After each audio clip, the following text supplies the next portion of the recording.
नमस्कार, आप देख रहे हैं सेल्फ मेड ट्यूटोरियल। आज के लेक्चर सीरीज में आप देखेंगे हिस्ट्री ऑफ 12th चैप्टर 6 का पार्ट 4।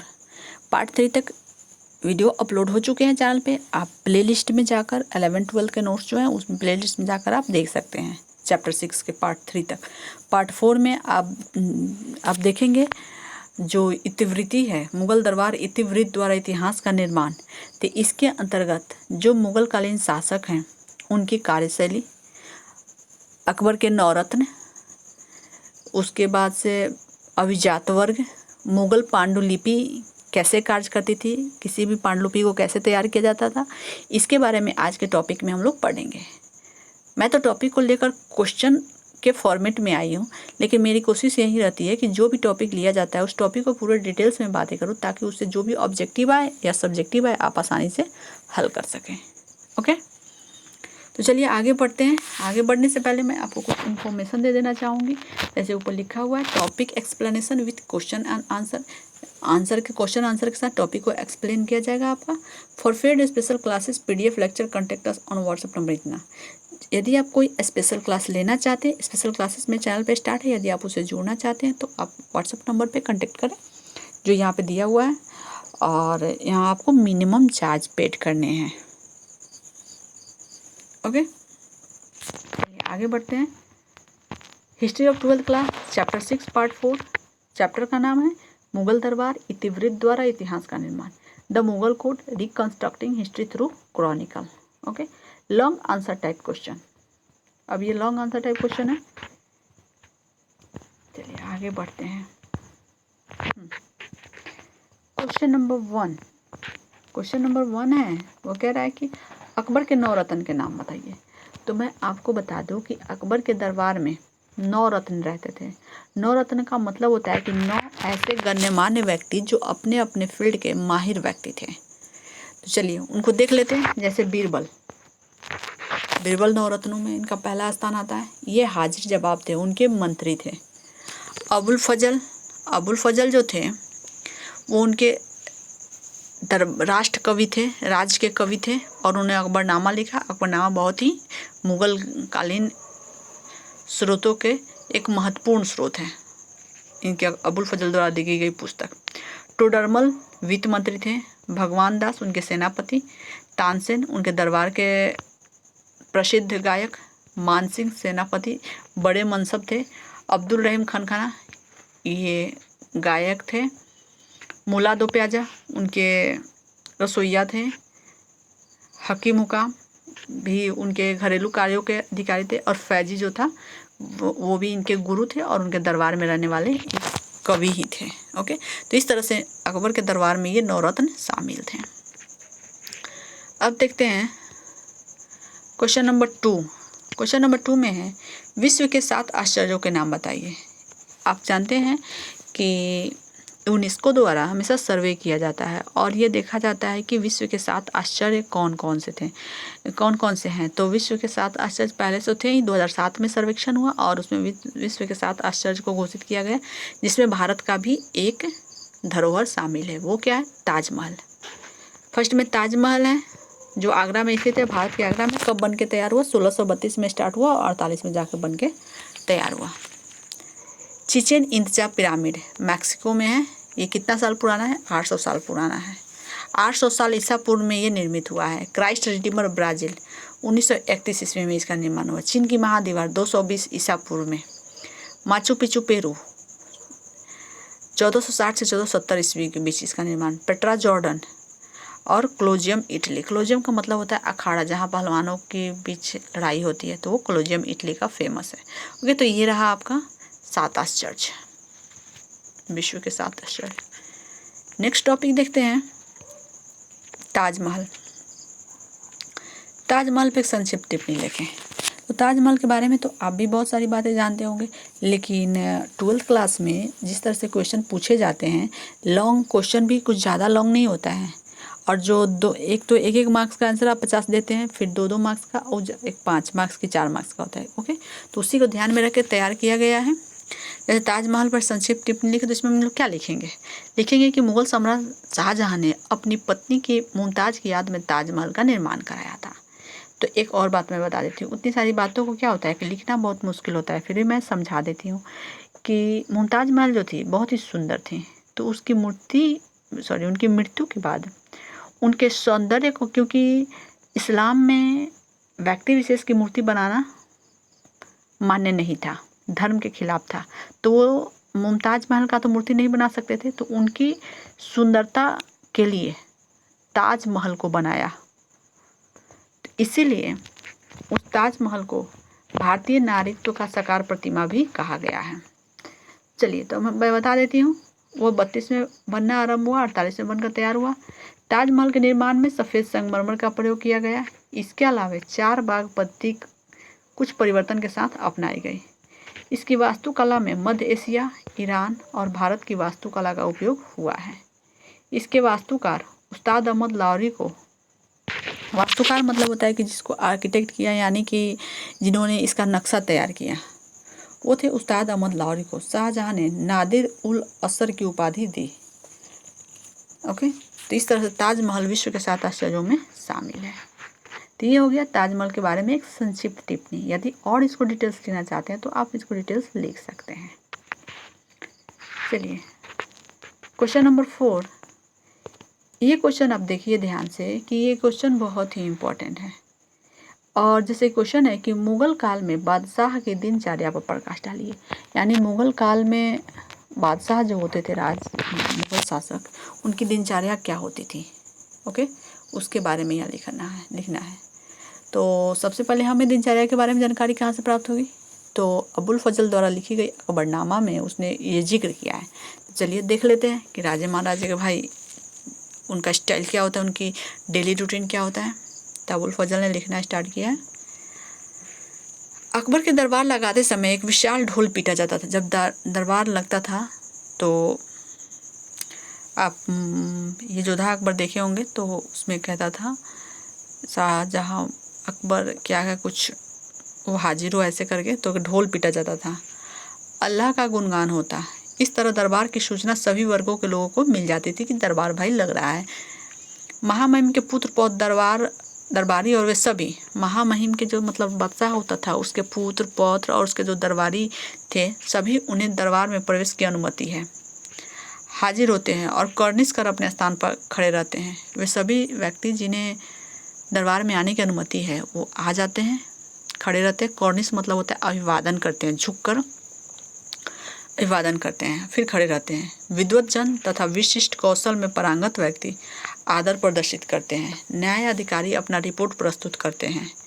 महामहिम अपनी सामंजस्य अंतर्दृष्टि के आधार पर आदेश देते हैं और सभी मामलों को संतोषजनक तरीके से हल करते हैं। ओके, अब हम आगे बढ़ते हैं। ये तो आपने देखा कि दरबार में क्या स्थिति होती थी। चलिए, आपको भी सुन के आश्चर्य लगा होगा या अच्छा लग रहा होगा। जैसे मुगल दरबार में किसी भी व्यक्ति की हैसियत इस तथ्य से पता चलता था कि, अब देखिए, उस दरबार में जो लोग बैठते थे उसमें ये भी देखना है कि किनका पोजीशन ज़्यादा है, किनका पोजीशन कम है।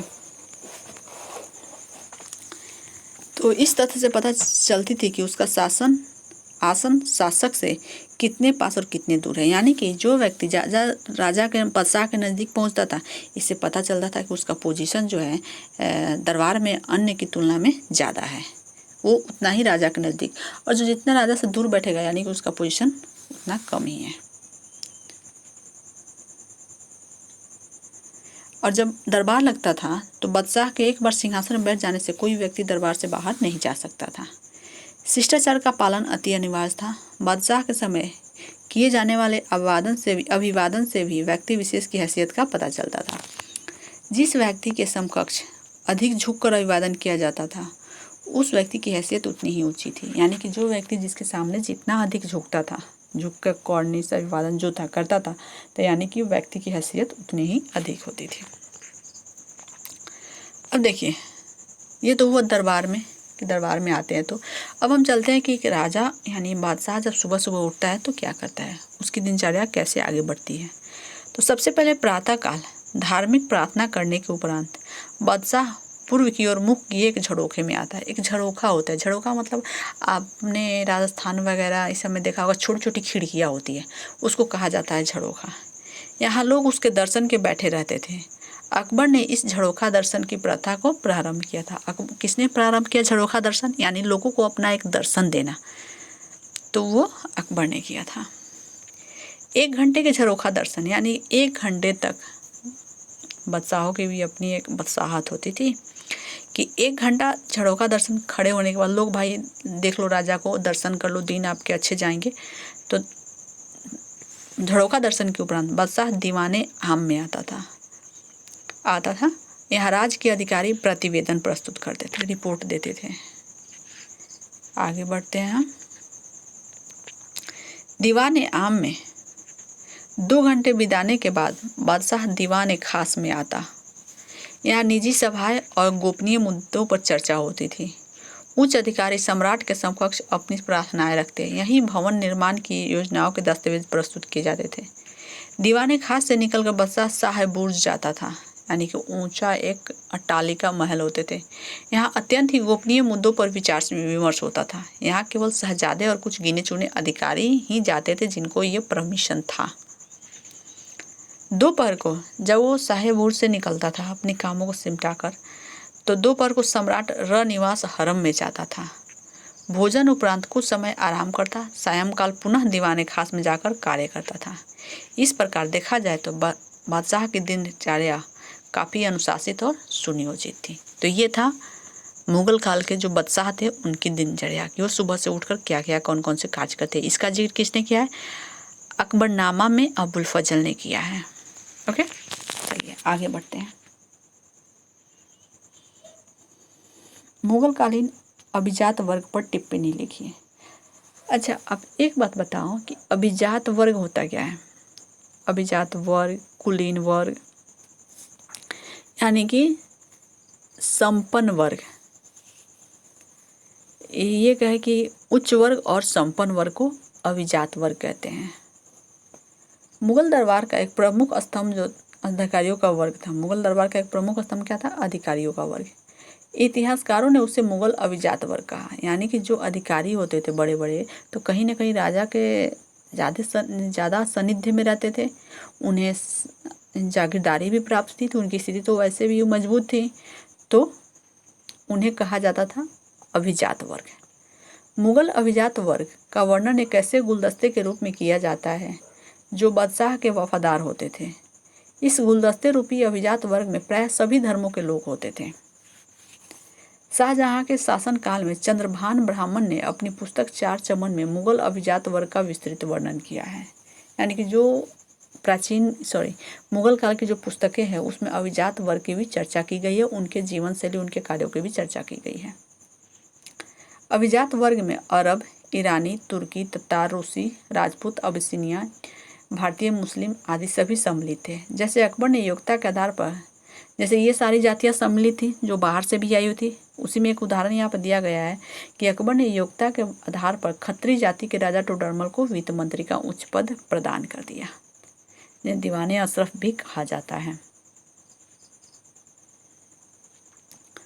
अभिजात वर्ग बादशाह के सम्मुख लोगों को मनसबदार बनाने की संस्तुति भी करता था। तजवीज़ वह याचिका होती थी जिसके तहत अभिजात किसी उम्मीदवार को मनसबदार नियुक्त करने की सिफारिश करता था। यानी कि मनसबदार को नियुक्त करने में अभिजात वर्ग की महत्वपूर्ण भूमिका होती थी। वो तजवीज़ याचिका भी दायर करता था, यदि चाहता कि वह किसी को मनसब प्रदान करे तो इसके लिए वह तजवीज़ याचिका दायर करता। तैनात रकाब दरबार में नियुक्त अभिजातों का एक सुनिश्चित दल था। इसकी आवश्यकता के अनुसार किसी भी प्रांत में अथवा सैन्य अभियान में प्रतिनियुक्ति किया जा सकता था। ओके, तो ये था मुगल सम्राट के काल में अभिजात वर्ग की स्थिति और उनके अधिकार और उनके कर्तव्य भी थे कि उनको क्या क्या करना है। चलिए आगे बढ़ते हैं। ये टॉपिक है नूरजहाँ के व्यक्तित्व। नूरजहाँ के बारे में यदि हम बात करेंगे तो बातें तो बहुत सी हैं, लेकिन हमने कोशिश किया है कि इसको शॉर्ट करके इसको शॉर्ट में आपको मैं आंसर दूँ। जैसे आप जानते हैं कि नूरजहाँ मुगल काल की एक प्रमुख महिला थी जिसने प्रत्यक्ष अप्रत्यक्ष रूप से कुछ वर्ष सत्ता संभाली थी। इसका वास्तविक नाम क्या था? मेहरुनिसा था। इसके पिता का नाम मिर्जा गियास बेग, माता का नाम असमत बेगम। नूरजहाँ की शादी अली कुली बेग से हुआ था। मैं आपको बता दूं कि नूरजहाँ तो जो थी उनके माता पिता ईरान से भारत आए हुए थे। वो किस लिए? तो वो सलीमा बेगम अकबर की जो पत्नी थी उनकी सेवा करने के लिए। तो उसी की बेटी थी मेहरुनिसा। मेहरुनिसा की शादी हो चुकी थी अली कुली बेग से। अली कुली बेग भी राज्य में ही रहता था। तो उसे शेर अफगान भी, एक बार उसने अपने एक बार में शेर को मार दिया था, तो उसको शेर अफगान के नाम से भी जाना जाता है। उसकी मृत्यु के बाद एक बार नौरोज उत्सव में जहांगीर ने मेहरुनिसा को देखा, यानी नूरजहां को, और उस पे मोहित हो गया। और इस तरह से 1611 ईस्वी में उनकी शादी होती है। शादी के बाद कुछ समय के बाद राजकाज पे नूरजहां का ही प्रभुत्व हो जाता है। वो अपनी माता पिता भाइयों के साथ मिलकर नूरजहां गोट के नाम से फेमस होते हैं और वो शासन करते हैं। चलिए, यहाँ पे वही सारी बातें लिखी गई है। 1606 में अली कुली की मृत्यु हो जाती है। 1611 में जहांगीर के साथ उसकी शादी होती है। शादी हुई जहांगीर के साथ हुई नहीं, शादी हुई। जहांगीर ने उसे नूर महल और नूरजहां की उपाधि प्रदान की थी। नूरजहां अत्यंत महत्वाकांक्षी महिला थी। वह सुंदर, शिक्षित भी थी। उसमें राजनीतिक और प्रशासनिक समस्याओं को समझने की योग्यता थी। जहांगीर उससे अधिक प्रभावित था। जहांगीर के शासनकाल के अंतिम समय में सारे राजकाज के जितने में मामलात होते हैं वो खुद ही देखती थी। इसे नूरजहां गुट कहा जाता है। जहांगीर की मृत्यु के बाद बहुत कुछ सालों तक नूरजहां शासन करती है मुगल शासन पे, और जहांगीर एक नाम मात्र का कठपुतली सम्राट रहता है। लेकिन उसके मृत्यु के बाद नूरजहां अपनी पुत्री लाडली बेगम, क्योंकि लाडली बेगम की शादी शहरयार के साथ हुई थी, उसकी मृत्यु हो जाती है, तो लाडली बेगम विधवा हो जाती है। वो दोनों साथ लाहौर में रहते हैं और शाहजहां इन्हें पेंशन भी देता है। तो ये था नूरजहां की संक्षेप में जीवनी। चलिए आगे बढ़ते हैं। अकबर की धार्मिक नीति पे आते हैं। अकबर ने धार्मिक सहिष्णुता की नीति अपनाई। 1563 ईस्वी में अकबर ने तीर्थ यात्रा कर बंद कर दिया था। दार्शनिक और धार्मिक प्रश्नों पर विवाद करने के लिए अकबर ने धर्म के क्षेत्र में बहुत सारे कार्य किए। उसने सबसे पहले धार्मिक कर को बंद किया, जजिया कर को समाप्त कर दिया। उसके बाद से उन्होंने दार्शनिक और धार्मिक बातों पर वाद विवाद करने के लिए अकबर ने फतेहपुर सीकरी में 1575 ईस्वी में इबादत खाने का निर्माण किया। कब? 1575 में इबादत खाने का निर्माण कराया। यहाँ शेख अब्दुल नबी और अब्दुल्ला सुल्तानपुरी के मध्य होने वाले अशोभनीय झगड़ों को देखकर इबादत खाना वाद विवाद के लिए जो प्रश्न होते थे उस पर क्या हुआ कि जो उन्होंने इबादत खाने की स्थापना हुई, लेकिन यहाँ शेख अब्दुल नबी और अब्दुल्ला सुल्तानपुरी के मध्य विवाद हो गया। अशोभनीय झगड़े को देखकर 1579 में अकबर ने मजहर की घोषणा की और इसके द्वारा किसी भी विवाद पर अकबर की राय ही अंतिम होगी। यानी कि जब इबादत खाने की स्थापना हो गई, फिर 79 में मजहर घोषणा की। मजहर का अर्थ होता है कि यदि किसी बात को लेकर दो विद्वानों के बीच वाद विवाद होता है तो उसका अंतिम निर्णय करने की शक्ति किसके पास होगी? शासक के पास, अकबर के पास ही रहेगी। ये चीज निश्चित हुआ। अकबर ने अपने ज्ञान बढ़ाने के लिए विभिन्न धर्मों के विद्वानों से उनके धर्म की जानकारी ली।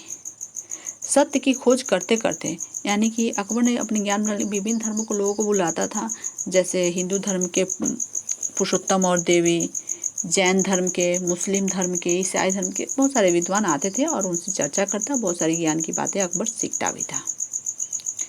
इस तरह से सत्य की खोज करते समय उसने पाया कि सभी धर्मों में अच्छाइयाँ हैं, मगर कोई भी धर्म संपूर्ण नहीं है।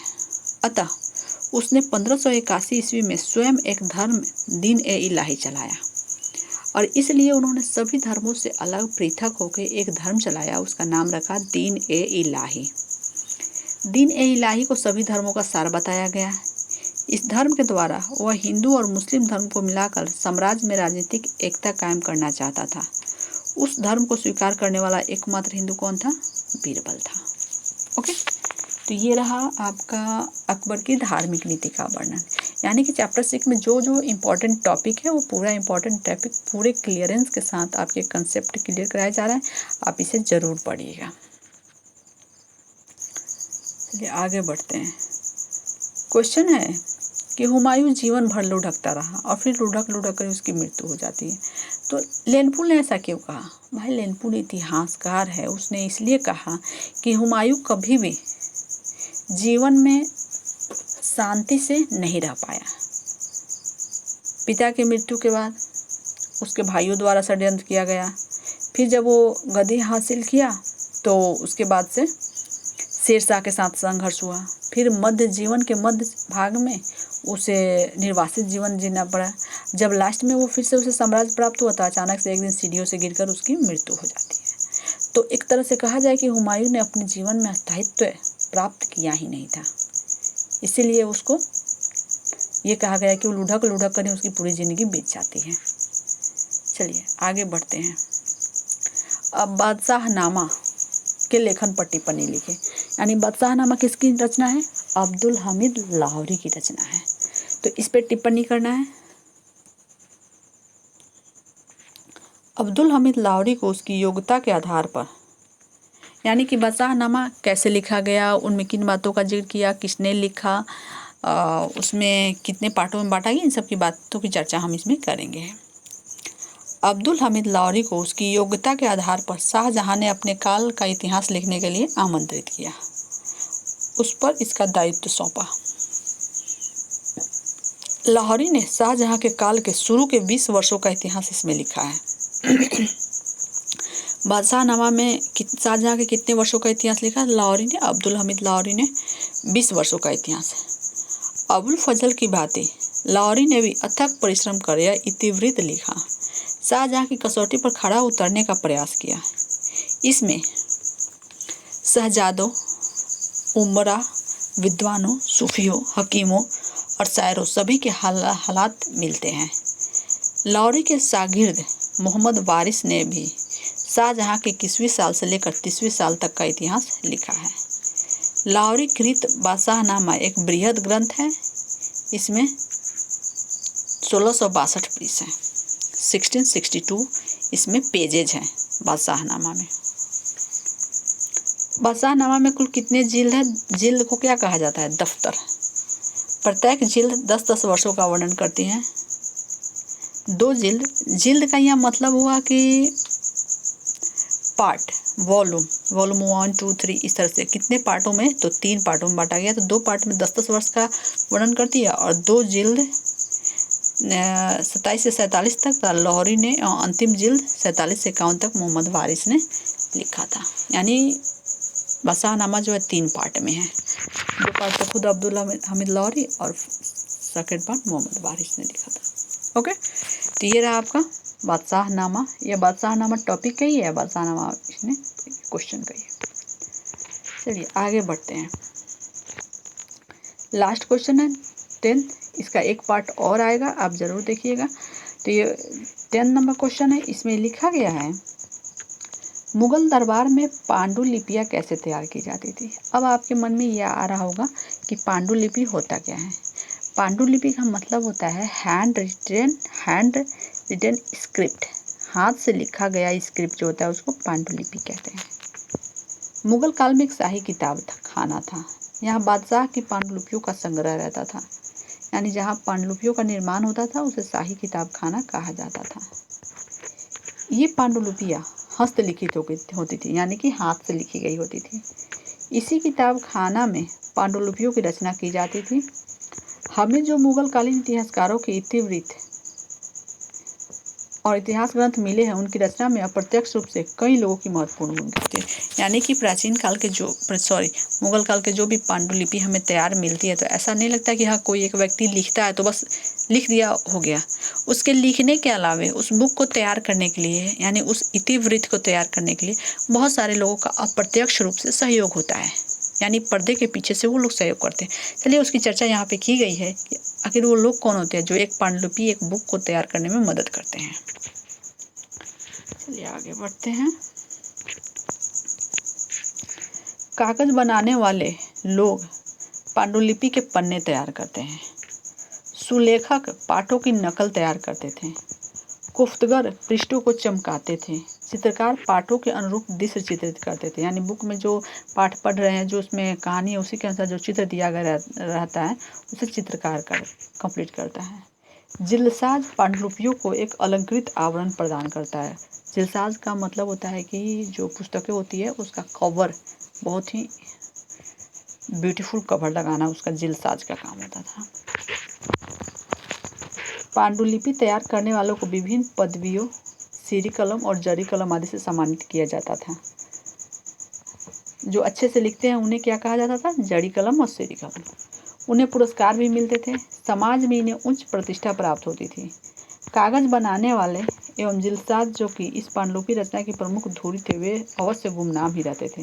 यानी कि कागज बनाने वाले एवं जिलसाज जो जिल तैयार करते हैं, वो क्या होता है कि इस पांडुलिपि रचना की धुरी होते हैं, यानी मेन होते हैं, लेकिन हमेशा ये पर्दे के पीछे ही रहते हैं। लिखने के लिए 5 से अब यहाँ बात होती है पेन किस तरह के पेन यूज किए जाते थे?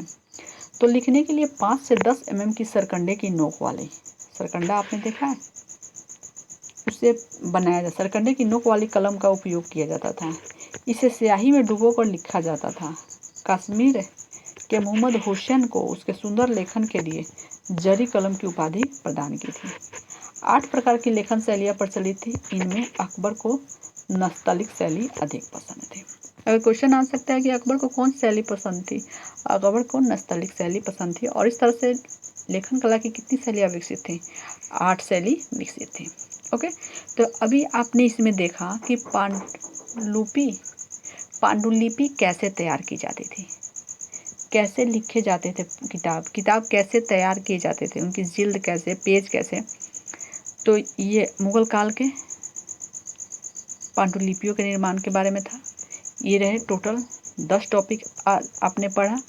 आप हमें ज़रूर बताएं कि आपको वीडियो कैसा लगा। वीडियो अच्छा लगे तो वीडियो को लाइक करना ना भूलें। अपने दोस्तों के बीच, क्योंकि एग्ज़ाम्स आ रहे हैं, ज़्यादा से ज़्यादा शेयर करें और ज़्यादा से ज़्यादा अपना एक ग्रुप बनाएं। चैनल को सब्सक्राइब करें ताकि जो बेनिफिट मिल रहा है, पूरे चैप्टर को तैयार किया जा रहा है, आप आसानी से तैयार कर सकें। ओके, तो फिर मिलते हैं इसी वीडियो की 12th क्लास के जो विद्यार्थी हैं उनके लिए एक दोबारा जो नेक्स्ट टॉपिक होगा वो होगा चैप्टर 6 का पार्ट 5, और पार्ट 5 लास्ट पार्ट होगा। ओके, तो आप ज़रूर देखें। फिर मिलते हैं चैप्टर 6 के पार्ट 5 को लेकर। आप देखते रहें। तब तक के लिए आपको धन्यवाद।